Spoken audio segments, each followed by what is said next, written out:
Jeudi 17, Louis XVI, Marie-Antoinette, Madame Campan, Léonard, Princesse Lamballe. Vers midi, l'empereur me fait demander, il venait de déjeuner. Il ne se trouvait pas mieux. Il a essayé de causer quelque temps, puis salut en anglais quelques pages du vicaire de Wakefield. Le soupissement durait encore après de vains efforts pour combattre le sommeil. Il m'a dit qu'il allait s'abandonner et se jeter sur son lit. Il était d'autant plus étonné de ce besoin qu'il disait avoir bien dormi dans la nuit. L'empereur n'a paru que pour le dîner, toujours combattant son assoupissement. Après le dîner, il a essayé de lire quelque chose de Don Quixote, mais il a interrompu presque aussitôt et s'est retiré. Comme il était de fort bonne heure, il m'avait demandé, après s'être mis au lit, et m'a retenu près d'une heure, causant sur divers objets.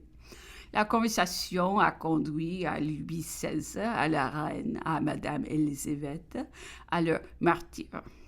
L'empereur m'a demandé ce que j'avais connu du roi et de la reine, ce qu'ils m'avaient dit lors de ma présentation, les formes, les circonstances étaient en les mêmes, disais-je, que celles qui avaient été adoptées pour lui sous l'Empire.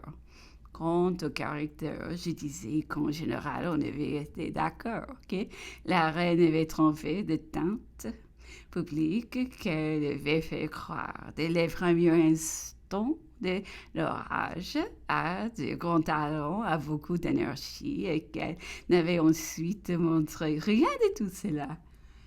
Quant au roi, je me contentais de rendre à l'empereur l'opinion de M. Bertrand de Molleville, que j'avais beaucoup connu, et qui avait été son ministre de la Marine au plus fort de la crise. Il lui reconnaissait une instruction peu commune, un jugement très sain, des intentions excellentes, mais tout finissait là. Et-il ne manquait jamais de se noyer ensuite dans la multiplicité des conseils qu'il suscitait, aussi bien que dans les résolutions et les vices de leur exécution.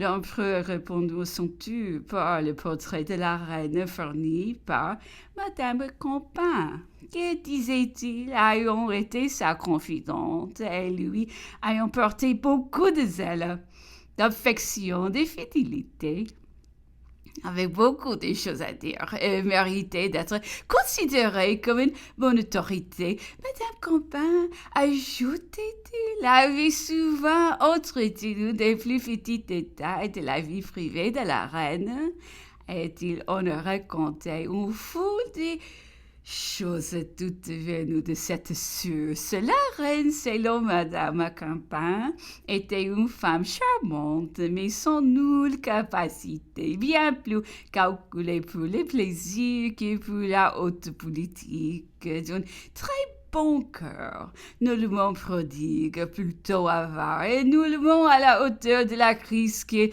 la dévora. Au surplus, l'intelligence suivie avec les machinations du dehors et ne doutant nullement de sa délivrance par l'étranger pour le moment même où elle se combat sous l'effroyable ou catastrophe amenée précisément par les intrigues et les espérances même de la cour, que l'impéritie du roi et les inconsidérations de tout ce qui l'entourait en rendaient connu de tout le monde.